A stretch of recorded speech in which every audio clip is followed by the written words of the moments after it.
자, 오늘은 누가는 누구인가라는 주제를 가지고 이야기를 나누려고 합니다. 우리가 누가복음 그러면 당연히 누가가 쓴 것으로 이렇게 알고 있습니다. 자, 그런데 이 옛날에는 책이 요즘처럼 요즘 우리가 가지고 있는 성경처럼 이렇게 제본을 한 책이 아니죠. 옛날엔 다 두루마리였습니다. 두루마리 이렇게 이제 말려 있는 두루마리인데 원래 이 누가복음이 기록된 두루마리에는 제목은 붙어 있지 않았습니다. 그러니까 원래 책에 누가복음이라는 제목이 붙은 것이 아니고 나중에 이 누가복음이 정경화되면서 신약 성경으로 교회가 받아들이게 되면서 그때 초대교회 교부들이 이 두루마리에 이 누가복음에 누가복음이라는 이름을 뒤늦게 붙인 것입니다. 그래서 우리가 누가복음 그러면 당연히 누가가 썼겠지라고 생각을 하지만 이것이 누가라는 사람이 이 두루마리를 기록한 사람이 이름이 누가일 수도 있지만 일단 누가복음 안에는 누가라는 이름은 없습니다. 그리고 이 누가복음이라는 이름 자체도 나중에 다른 사람들이 붙인 이름이죠. 그래서 누가복음에서 누가가 썼다라고 하는 어떤 저작권에 대해서 우리가 크게 신경 쓸 필요가 없는 것이 이거는 잘 모르는 일이에요. 그러니까 물론 당연히 초대교회 안에서 굳이 이 누가복음에다가 누가복음이라는 이름을 붙인 이유는 있습니다. 그것은 교회사에 내려오는 전통 속에서 이 책은 바울과 함께 다니던 누가라는 사도가 있었는데 그가 이름은 잘 알려지지 않았지만 여하튼 누가라는 사도가 이 예수님에 대한 전기와 초대교회 역사를 썼다. 그렇게 이제 교회사의 전설처럼 내려오는 이야기들이 있었어요. 그 전설에 의해서 누가복음에는 누가라는 이름이 붙은 것입니다. 그러나 누가가 구체적으로 누구인지는 아무도 모를 일이에요. 그래서 우리가 오늘은 이 누가가 어떤 사람일까를 좀 함께 살펴보려고 합니다. 제일 먼저 성경 안에 나오는 누가라는 이름이 있습니다. 세 군데 나오는데 골로새서 4장 14절을 보면 이 세 군데가 다 바울 서신의 끝부분 인사 부분에 나오는 이름이에요. 골로새서 4장 14절에 사랑을 받는 의사 누가라는 말이 있습니다. 그래서 우리가 보통 누가는 의사다 이렇게 생각을 합니다. 빌레몬서 1장 24절에 또한 나의 동역자 마가 아리스다고 데마 누가가 문안하느니라 이렇게 누가의 이름이 들어간 인사말이 빌레몬서 제일 뒷부분에 있습니다. 여기서 특이한 것은 누가와 함께 데마가 나오죠. 근데 데마는 나중에 다른 서신서를 읽어보면 데마는 세상을 사랑해서 도망갔고 이런 마가만 내 곁에 있다 이런 이야기가 있죠. 누가만 내 곁에 있다 그렇게 이야기를 하죠. 그래서 데마라고 하는 사람도 같이 빌레몬서에 나오는데 사도 바울이 혼자서 선교 여행을 했던 것이 아니고 사도 바울에게는 많은 동역자들이 있었습니다. 그 중에 데마라고 하는 사람은 처음에는 사도 바울과 함께 전도 여행도 다니고 복음을 전하는 사도로서 일했던 사람이지만 이 사람은 나중에는 없어요. 같이 복음을 전하다가 뭐가 좋았는지 세상에 좋은 것을 보고 세상으로 가버리고 나중에는 이제 나타나지 않습니다. 그런데 디모데 후서 4장 11절에 보면 그래서 누가만 나와 함께 있다 그런 이야기를 합니다. 그래서 누가라는 사람은 골로새서에 의하면 직업이 의사였는데 디모데 후서의 그 말씀에 의하면 데마는 세상으로 갔지만 누가는 끝까지 나와 함께 있는 사람이에요. 이게 중요해요. 디모데 후서에서 바울이 디모데에게 편지 쓸 때 뭐라고 이야기하냐면 디모데 후서 3장 이야기죠. 나는 전제와 같이 부어졌다 그렇게 이야기합니다. 전제는 물이나 포도주나 기름을 부어서 드리는 액체를 부어서 드리는 제사예요. 그래서 바울은 내 인생을 하나님 앞에 뒤집어서 마지막 한 방울까지 다 제사로 전제로 드렸다. 그리고 이제 내 인생에 더 부어드릴 것이 없어서 내 인생은 이제 끝났고 나는 이제 내 달려갈 길을 다 달려갔으니 이제 하나님 나라에 갈 것이다. 그러니까 인생의 마지막 순간인 거예요. 그 인생의 마지막 순간에 바울 사도가 디모데에게 쓴 편지가 디모데 후서인데 거기 나오는 사람이 데마와 누가예요. 데마는 없죠. 누가는 어떤 사람입니까? 그러면 누가는 바울 사도와 아주 오랫동안, 특별히 그 삶의 마지막 순간까지도 함께 했던 사람이 누가예요. 자, 그렇다면 누가는 바울 사도에 대해서 굉장히 잘 알고 있을 것입니다. 그래서 누가가 바울 사도를 그렇게 잘 알고 있기 때문에 사도행전을 쓰고 바울 사도의 행적을 그렇게 자세히 기록한 것이다 라고 이야기하는 사람들도 있어요. 자, 그 얘기는 이제 조금 이따 할 테고, 일단 사실은 뭐예요? 팩트는 누가는 바울 사도의 마지막 순간까지 함께한 동역자였다. 따라서 누가는 바울 사도를 너무나 잘 알고 있고 그의 신앙과 그가 겪어왔던 복음을 전파하는 와중에서 겪어왔던 그 모든 갈등과 싸움과 바리새파로서 이 자기 자신을 회개하고 예수님을 믿고 예수 그리스도의 사도 되어서 복음을 전파했던 그 모든 과정을 다 알고 있는 사람이 누가예요. 자, 이 사실이 중요하니까 꼭 기억하셔야 됩니다. 자, 그런데 누가가 의사였다라고 하는 것은 지난 시간에도 말씀드렸지만 이건 하등 중요한 이야기가 아니에요. 자, 왜냐하면 누가가 의사였을 수도 있지만 의사인 누가가 사도행전을 기록한 게 아니라고 말씀드렸죠. 지금 이 사도행전과 누가복음에는 데오빌로라고 하는 사람이 나오고 데오빌로에게 이 책을 헌정하는 헌정사가 누가복음과 사도행전 앞부분에 서론과 함께 나와요. 이게 그 시대의 역사서에는 공통적으로 있는 부분입니다. 왜 그렇게 공통적으로 있을 수밖에 없냐면 그 시대에는 책을 쓰는 게 굉장히 힘든 일이에요. 비용이 엄청나게 듭니다. 그리고 요즘처럼 무슨 인터넷 두들기면 정보가 나오는 시대가 아니죠. 예를 들어서 바울에 대해서 뭔가를 쓴다 혹은 예수님에 대해서 뭔가를 쓴다고 그러면 엄청나게 많은 그 사례와 정보와 뭐 그 기록들을 막 찾아봐야 돼요. 시간이 되게 많이 걸리죠. 책을 쓸 때 드는 뭐 종이 혹은 연필 이런 것도 굉장히 비싼 시대였습니다. 그런데 그렇게 자료를 모으고 책을 쓰는 것도 어려운 것이거든요. 그리고 그 긴 시간, 자료를 모으고 책을 기록하는 시간, 그 책을 쓰는 사람의 생계를 해결해 줘야 돼요. 그러니까 요즘처럼 뭐 이렇게 유명한 작가가 책을 막 출판하면 사람들이 많이 사서 보고 거기서 이익이 생겨서 작가로 먹고 살 수 있는 그런 구조가 옛날엔 아예 없습니다.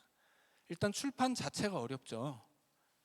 출판 자체가 어렵고 이 시대에는 기계로 찍는 것이 아니라 사람이 손으로 다 써야 돼요. 한 사람이 책을 출판했다고 하더라도 이 책이 많은 사람들에게 읽혀질 만큼 인쇄될 수가 없는 시대입니다.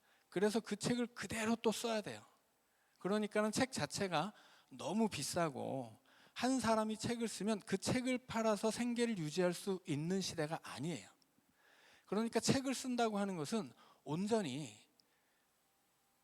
대단한 그 문장력이 있는 사람에게 누군가가 후원을 해줘서 그 후원자의 이름으로 출판하는 방법밖에 없던 시대입니다.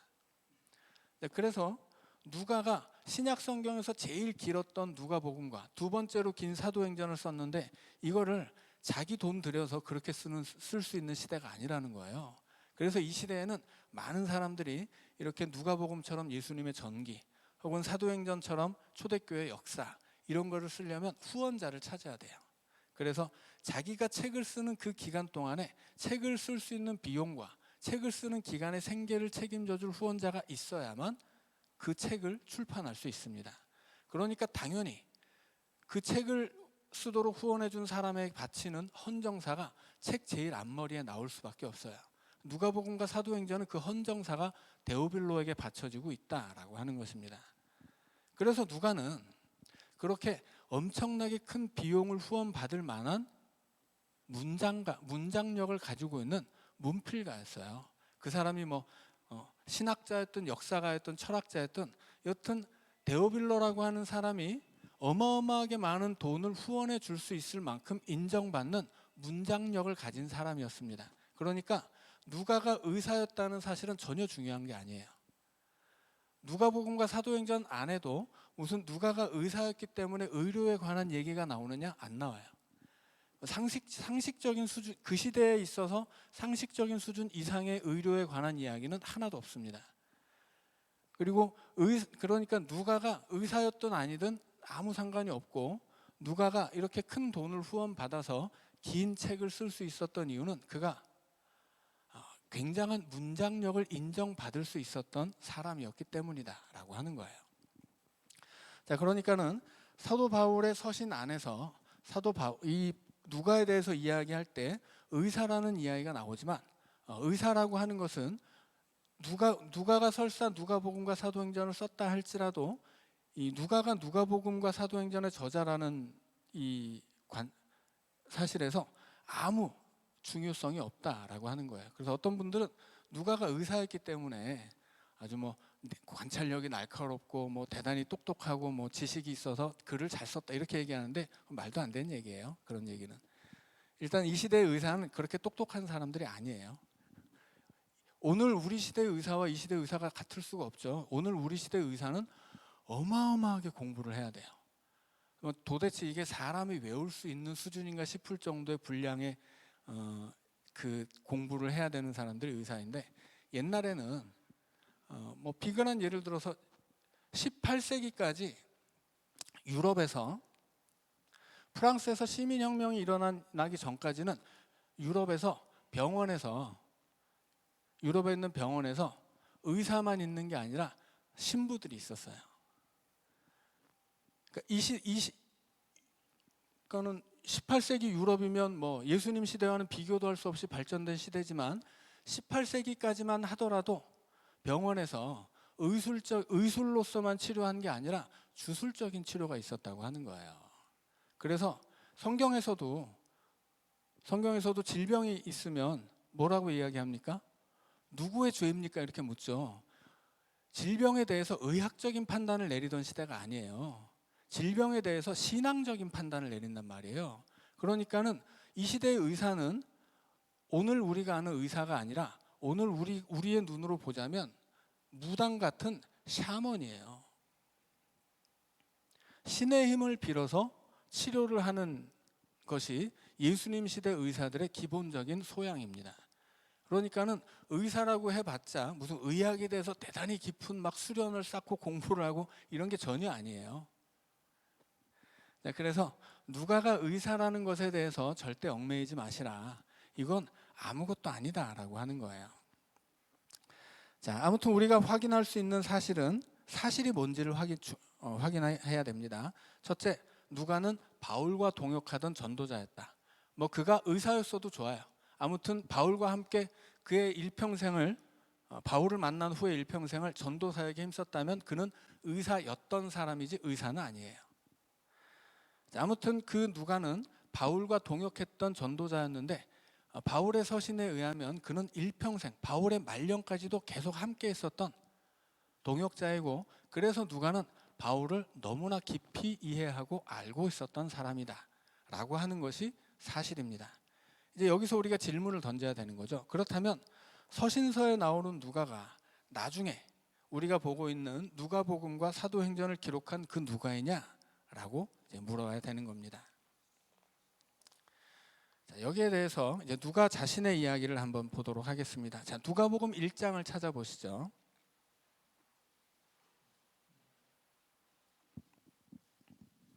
자, 누가복음 1장 한번 같이 읽어보겠습니다.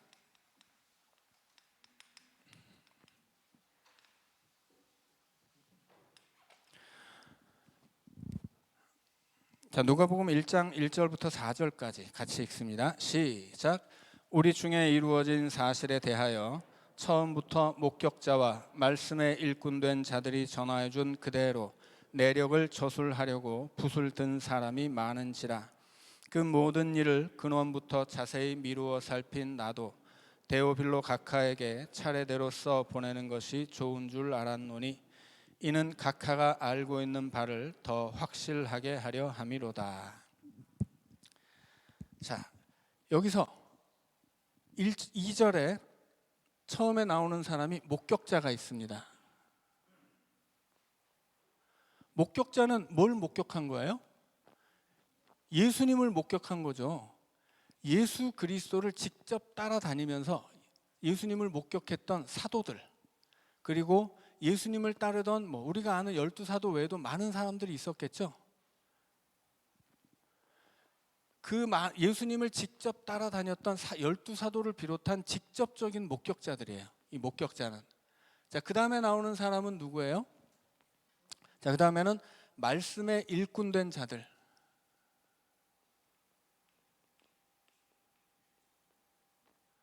말씀의 일꾼이란 무엇일까요? 말씀을 전했던 사람들이죠. 자, 말씀을 전했던 사람들은 누구를 얘기하는 것이냐면 이 예수 그리스도의 직접적인 목격자는 사도들이죠.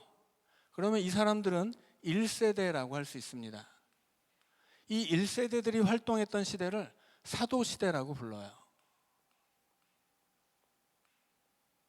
자, 예수님이 기원 후 30년 정도에 돌아가셨다고 생각할 때 사도들이 예수님을 직접 봤던 사람들이 활동했었던 시간 한 세대를 30년이라고 보거든요. 그러면 대충 한 60년까지라고 할 수 있겠죠. 기원 후 60년까지를 사도시대라고 부를 수 있어요. 이때까지만 해도 예수님을 직접 만났던 사람들, 예수님의 말씀을 직접 듣고 그분을 직접 보고 그랬던 사람들의 시대예요. 사도시대가. 자, 그런데 30년 뒤에는 1세대들은 어떻게 되겠습니까? 1세대는 다 사라진 거예요. 그럼 이제 2세대가 나오죠. 2세대는 누구냐면 말씀의 일꾼들이에요. 자, 이 사람들은 직접 본 사람들은 아니지만 직접 본 사람들의 증언을 들은 사람들이에요. 그리고 1세대들이었던 12사도로부터 복음을 배워서 이 복음을 들고 땅끝까지 세상 곳곳으로 이제 복음을 들고 갔었던 사람들이죠. 자, 그래서 말씀의 일꾼들은 2세대예요. 이 시대를 속사도 시대라고 합니다.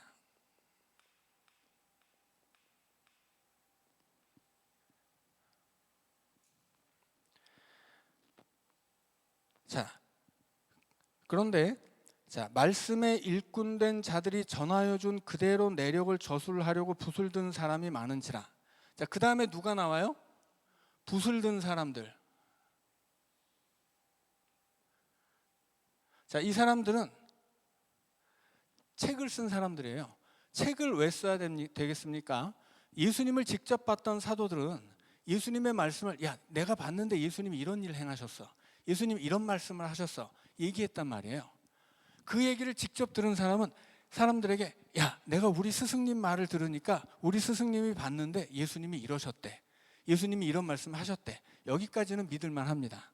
그런데 그 다음 세대가 되면 어떻겠어요? 우리 스승의 스승님이 그러시는데 봤대, 들었대 하면 믿기가 어려워요. 그래서 뭐가 필요합니까? 그래서 책이 필요해요. 왜냐하면 그 다음 시대면 한 세대를 30년이라고 했을 때 예수님이 30년쯤에 돌아가셨고 60년 정도까지가 사도시대이고 그러면 90년 정도까지가 속사도시대예요. 여기가 60년까지, 여긴 90년까지.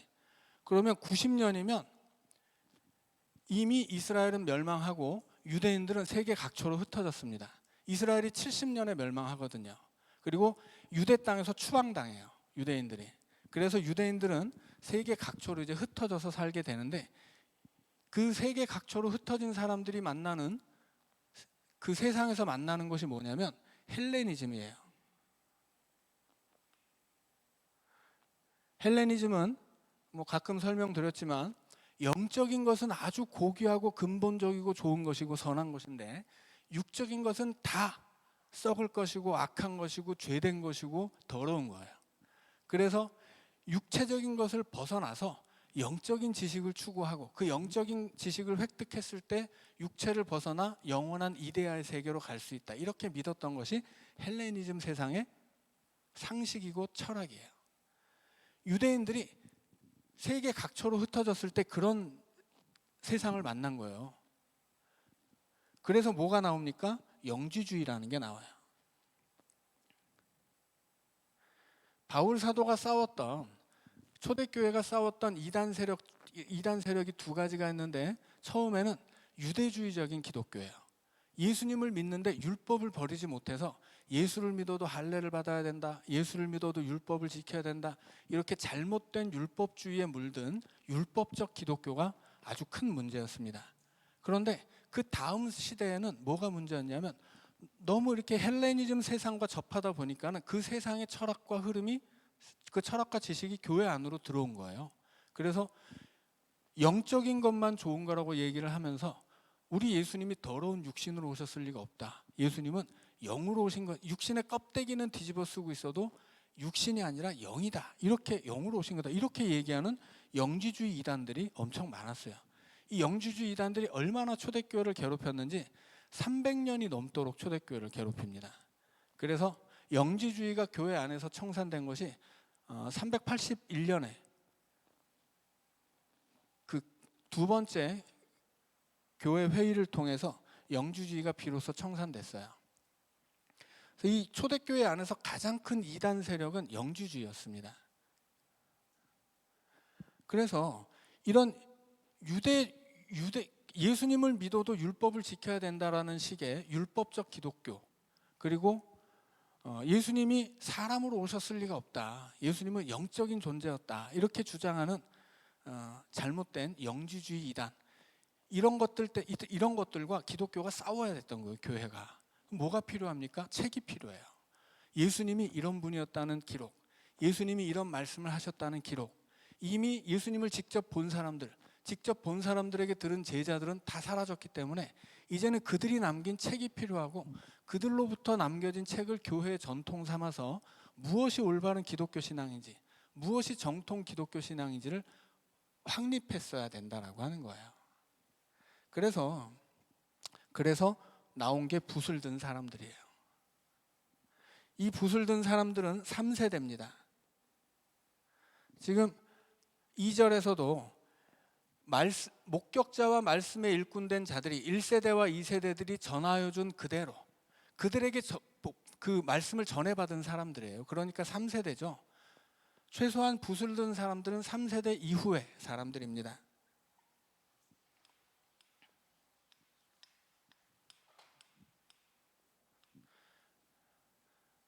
자, 누가는 어디에 속할까요? 누가는 목격자입니까? 아니죠. 말씀의 일꾼들이에요? 아니죠. 이들로부터 전해 들은 사실을 그대로 기록하려는 붓을 든 사람들 중에 하나예요. 자, 그래서 내력을 저술하려고 붓을 든 사람이 많은지라 그 모든 일을 근원부터 자세히 미루어 살핀 나도 이제 나도 적으려고 한다. 3세대 이후에 기독교의 정통신앙이 무엇인지, 예수님에 관해서, 교회 역사에 관해서 기록하려고 붓을 든 사람이 많은데 그 중 하나가 누구예요? 나예요, 나. 이름은 나오지 않지만 누가복음 1장 2절이 기록하고 있는 나는 누가복음을 기록한 사람이죠. 그 이름을 누가라고 할 때 3세대 누가죠. 누가는 3세대 이후의 사람이에요. 아무리 빨라도 3세대인 거죠. 누가 자신의 기록에 의해서. 자, 그렇다면 아까 바울 서신에서 바울의 말년에 바울과 끝까지 같이 있었던 그 누가는 몇 세대일까요? 1.5세대라고 할 수 있습니다. 자, 왜 1.5세대냐면 일단 바울 사도는 예수님을 직접 본 사람은 아니에요. 그렇죠? 예수님이 십자가에 죽으신 뒤에 열심히 기독교인들을 박해하다가 다메섹으로 가는 중에 예수님을 환상 중에 만나고 회심을 한 사람이죠. 누가는 그 바울과 함께 예수님을 전도했던 사람이에요. 그러니까 누가는 최소한 서신서에 나오는 바울의 동역자 누가는 1.5세대 이후의 사람인데, 그러나 아무리 멀리 가더라도 그는 2세대 이후 사람은 아닌 거죠. 바울의 일생을 한 60년 정도까지로 추측하거든요, 신학자들이. 그러면 바울은 예수님의 직접적인 제자는 아니에요. 그러니까 목격자는 아닌데 사도시대 때 활동했던 사도입니다. 그러니까 바울 자신은 세대로 치면 1세대인데 사도시대의 사람인데 직접 본 사도는 아니기 때문에 그것을 고려해서 1.5세대라고 하되, 다만 그가 활동했던 시대는 언제예요? 사도시대예요. 서신서에 나오는 누가는 이 사도 시대에 바울과 함께 활동했던 사람입니다. 그래서 아까 말씀드렸죠. 바울과 함께 계속부터 바울의 말년까지 함께 늘 함께 했었던 동역자, 그 사실이 중요하다고 말씀드렸습니다. 그래서 누가는 1세대에 속하는 사람이에요. 시대로 따지자면. 지금 누가복음의 저자는 누구예요? 3세대의 누가입니다. 그러니까 이 사람은, 이 둘은 이름은 같을 수 있겠지만 같은 사람으로 보기는 어렵다라고 하는 것입니다. 자, 특별히 오늘 우리가 읽은 사도행전 1장 6절에서 7절을 보시면, 제자들이 묻지요. 주께서 이스라엘 나라를 회복하심이 이때이니까. 예수님이 이렇게 대답하십니다. 때와 시기는 아버지께서 자기의 권한에 두셨으니 너희가 알 바 아니요. 이게 중요한 이야기예요.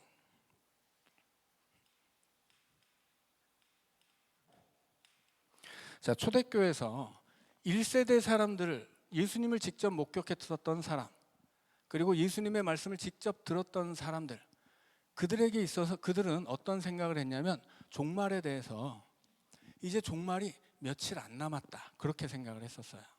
왜냐하면 예수님이 누차 내가 금방 온다 그렇게 말씀하셨기 때문이죠.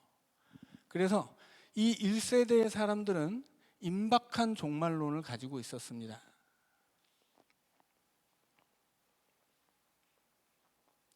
그래서 이 1세대 사람들에게 정말 이 사람들은 어떻게 생각했냐면 우리에게 시간이 별로 없다. 예수님 금방 오시니까. 그러니 우리는 최대한 빨리, 최대한 많이 복음을 전해서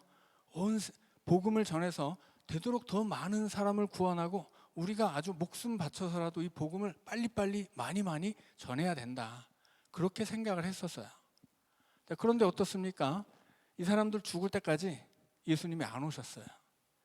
그 와중에 70년에는 이스라엘이 멸망했습니다. 그래도 세상은 아무것도 변한 게 없어요. 그러니까 복음서 안에 예루살렘이 멸망하는 것이 멸망의 징조라고 나오거든요. 예루살렘이 멸망했는데 기원 후 70년에 로마의 반란을 일으켜서 예루살렘이 완전히 초토화되고 이스라엘의 그 역사는 완전히 끝장나고 유대 민족은 다 흩어져서 망해버렸는데 세상에는 아무 일도 없는 거예요.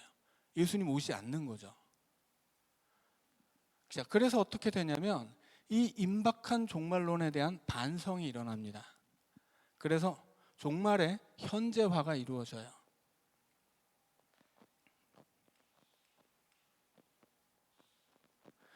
종말의 현재화는 뭐냐면 우리가 많이 들었던 거예요. 이미와 아직이에요. 이미 종말은 시작되었습니다. 왜냐하면 예수님이 십자가에 매달려서 인류의 모든 죄를 지고 심판을 받으셨기 때문이에요. 하나님의 인간의 죄악을 향한 그 하나님의 무궁한 진노가 십자가에 쏟아져서 하나님의 심판이 이루어졌습니다. 그래서 종말이 시작됐어요. 그런데 완성되진 않았죠. 하나님 나라도 그렇게 하나님의 심판이 임함으로써 이제 예수님이 그 모든 하나님의 심판을 혼자서 받고 이제 죄악에 대한 심판을 예수님 혼자 받으셨잖아요. 하나님 나라가 와야 되는데 이미 시작되었지만 완성되진 않았어요. 아직 완성되지 않은 거죠. 그래서 우리는 이미와 아직 사이를 살고 있다고 말씀드린 겁니다. 자, 그것이 바로 종말의 현재화예요. 그래서 요한복음을 보면 예수님을 믿는 자는 벌써 구원을 받은 거예요. 영생을 받은 거죠. 예수님을 믿지 않는 자는 이미 심판을 받은 거예요. 영생이든 심판이든 그것은 다 현재화되어 있습니다. 그 종말이, 그래서 베드로 사도가 베드로 전후서에서 막 누누이 강조하죠. 예수님이 왜 이렇게 빨리 오지 않느냐? 기다려주시는 거다. 너희들이 구원받으라고. 아직도 구원받을 하나님의 백성이 많이 있으니까 기다릴 수밖에 없지 않느냐. 그래서 더디게 오시는 것인데 더디게 오실지라도 더딘 것 아니다. 반드시 오신다. 이렇게 강조하는 것이 베드로 전후서의 말씀이죠. 그래서 1세대에는 임박한 종말론을 가지고 있습니다. 그래서 막 종말이 당장이라도 이루어질 것 같았어요. 그런데 세대가 지나면서 그 임박한 종말론이 반성을 거치고 이제 종말을 현재화해요. 영생이든 구원이든 하나님 나라든 다 현재화하는 거예요. 그래서 지금 나에게 있는 것으로, 하나님 나라도 지금 나에게 주어진 것이고, 구원도 지금 나에게 주어진 것이고, 영생도 이미 나에게 주어진 거예요. 그게 3세대부터 시작되는 신학화라고 할 수 있어요. 목격자들, 그리고 목격자들의 증언을 들은 사람들까지는 아직도 조급한 마음이 있어요.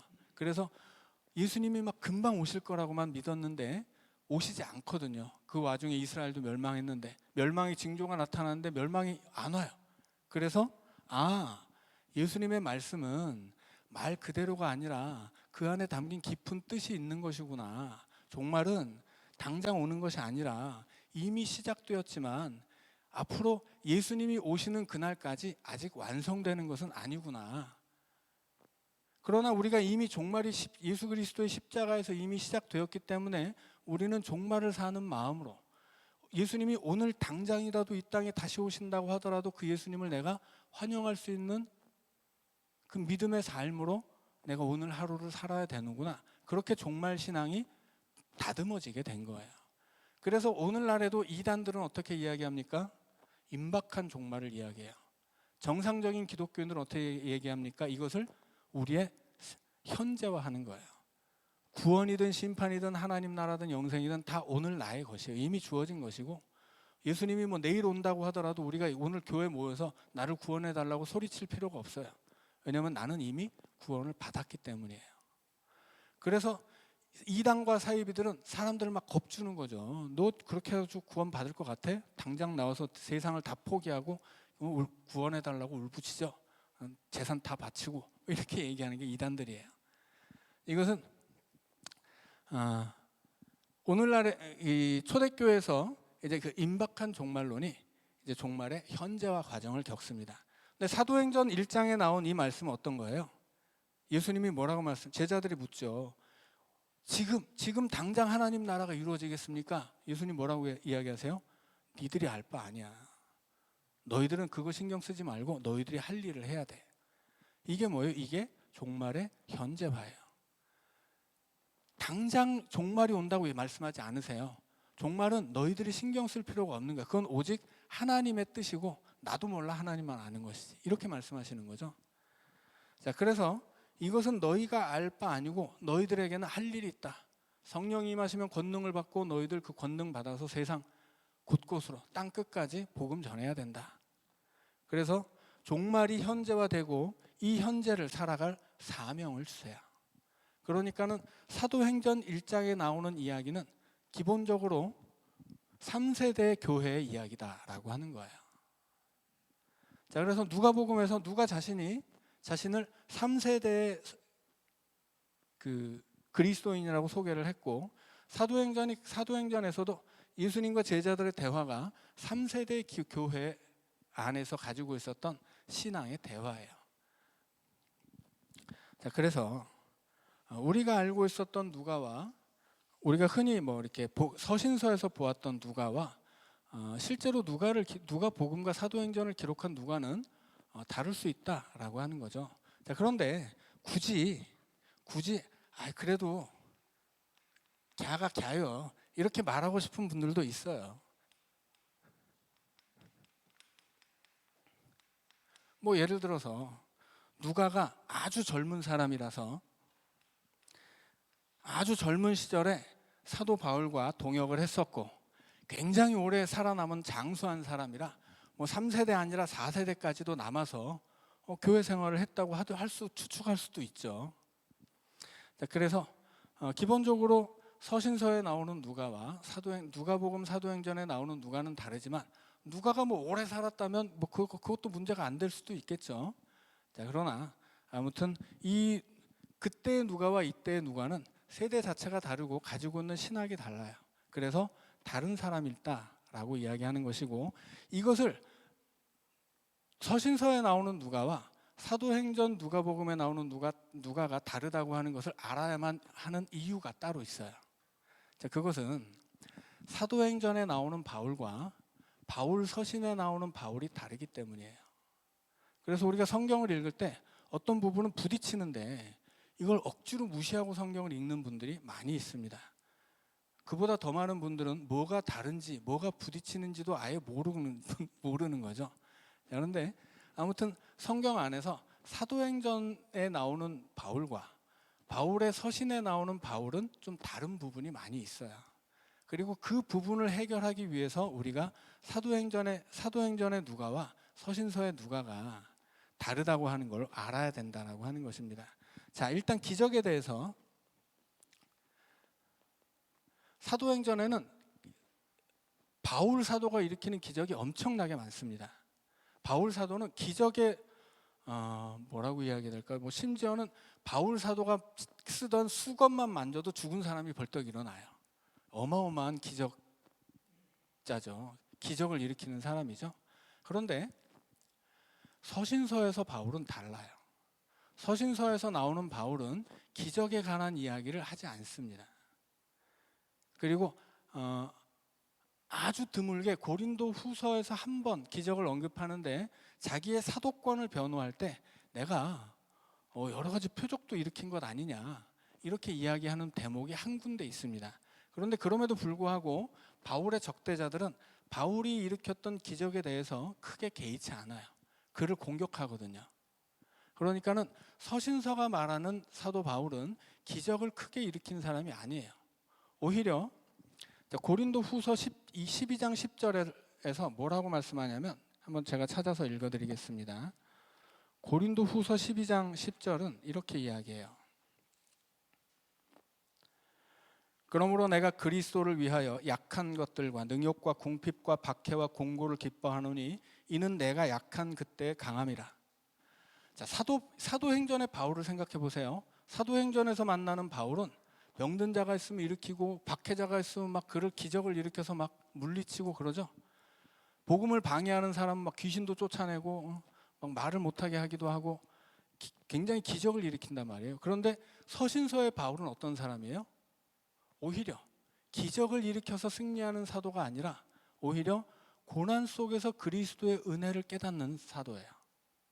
그러니까 서신서 안에서 사도 바울은 자기의 사도의 어떤 그 사도적 본질을 기적에서 찾지 않아요. 오히려 내게 다가오는 그 많은 고난을 감내하고 그 고난 속에서 그리스도의 은혜를 발견하는 사람이 사도 바울이에요. 그런데 사도행전에서는 굉장히 능력 있는 기적을 일으킴으로써 능력 있는 모습으로 문제를 해결하는 것이 바울 사도예요. 그러니까 너무 다르죠. 그러니까 사도 바울이 기적을 일으켰을 수도 있고 뭐 안 일으켰을 수도 있죠. 그런데 여튼 사도행전과 서신서가 보여주는 바울의 모습은 그렇게 전혀 다른 모습인 거예요. 둘 다일 수도 있죠. 한쪽에서는 어떤 문제가 있을 때 기적을 일으켜서 그 문제를 물리쳤을 수도 있고 또 다른 데서는 자신에게 다가오는 기적 속에서 그리스도의 은혜를 발견하는 사도일 수도 있어요. 그런데 아무튼 이 두 가지는 지속적으로 사도행전과 서신서는 지속적으로 사도 바울의 다른 모습을 보여주고 있다라고 하는 거예요. 그래서 우리는 두 가지 다 모습을 보고 있지만 아무튼 두 책은 그렇게 부딪히고 있다라고 하는 거죠. 자, 그 다음에 연설을 합니다. 사도행전 안에는 연설이 절반 이상이에요. 뭐 바울도 연설하고 베드로도 연설하고 스데반도 연설하고 뭐 연설하는 사람들이 많고 연설들이 굉장히 많아요. 사도 바울이 다메섹에서 경험했던 그 예수님을 경험했던 사건을 이 연설하는 것도 3번이나 됩니다. 그러니까 사도행전의 절반 이상은 연설이에요. 그리고 사도 바울이 연설을 굉장히 잘하는 연설가로 나와요. 사도 바울은 굉장한 웅변가입니다. 그래서 아테네에 가서도 그 동네에 철학하는 사람들과 막 싸운단 말이에요. 그런데 서신서에서의 바울은 조금 달라요. 자, 서신서에서 바울은 고린도 후서 10장 10절을 보면 사도 바울은 글은 잘 쓰지만 연설은 잘 못해요. 제가 다시 한번 고린도 후서 10장을 찾아서 읽어드리겠습니다.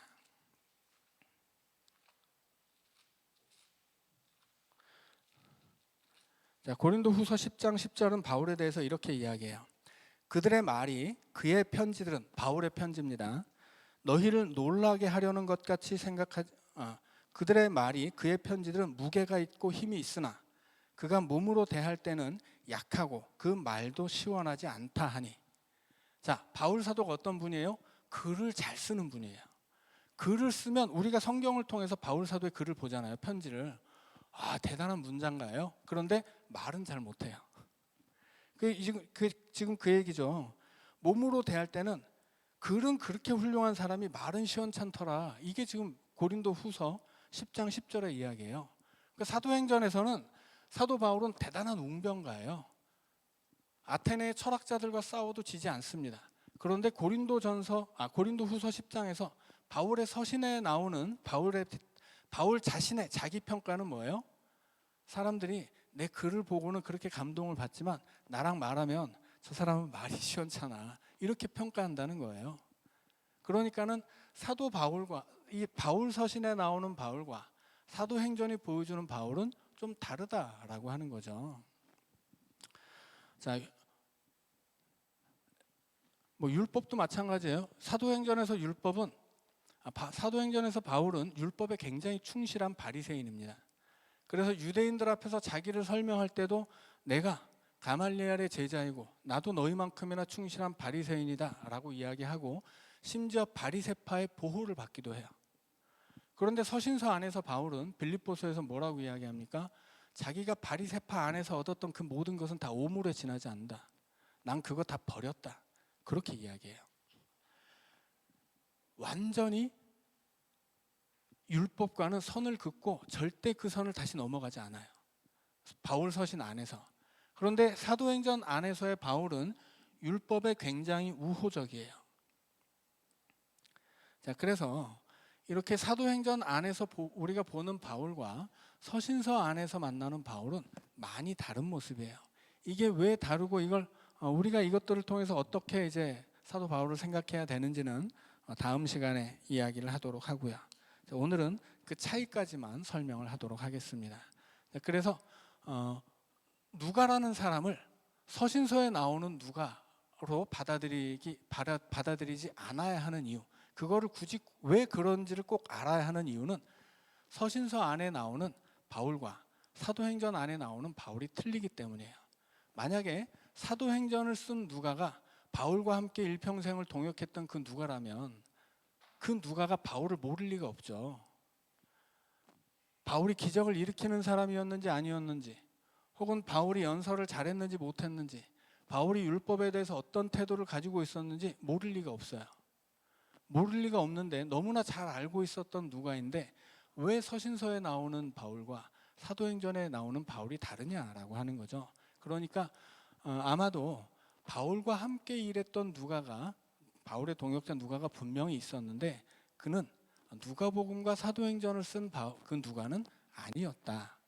그래서 이 누가복음과 사도행전을 쓴 누가는 바울 이후에 오랜 시간이 흐른 뒤에 이 교회의 역사와 복음이 퍼져가는 그 역사를 기록하기 위해서 많은 자료를 통해서 바울을 추적했던 사람이지, 실제적으로 골로새서에서 이야기하는 것처럼 바울과 함께 동역했던 사람이기는 어렵다라고 하는 것입니다. 자, 오늘은 여기까지 하고 또 다음 시간에 사도행전을 이어가도록 하겠습니다. 기도합니다. 사랑의 주님, 오늘 우리도 성령을 받고 권능을 받고 땅끝까지 나아가게 하여 주옵소서. 오늘 우리도 세상 가운데 우리가 해야 할 사명이 있음을 깨닫게 하시고, 하나님 나라가 오늘인지 내일인지 그것을 따지기보다는 하나님 나라를 내 삶에서 세우는 일에 충성하는 하나님 나라의 일꾼들 되게 하여 주시옵소서. 예수님 이름으로 기도하옵나이다. 아멘.